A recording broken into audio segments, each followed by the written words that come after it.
Hello dear student and guardian, আজকে আমরা জেনে নেব খুব সহজ এবং সূক্ষ্ম একটা জ্ঞান। সেটা কি? সেটা হচ্ছে যে সময় বা টাইম, রাইট?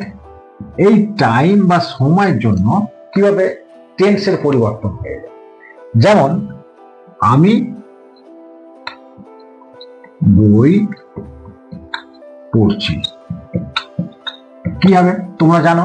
এর আগে যখন আমি টেন্স করিয়েছি, প্রেজেন্ট কন্টিনিউয়াস টেন্স, তোমরা জানো আই অ্যাম রিডিং বুক। ঠিক, এবার এটাই যদি বলে দেয় আমি 2 ঘন্টা ধরে বই পড়ছি, তাহলে কি হয়ে গেল?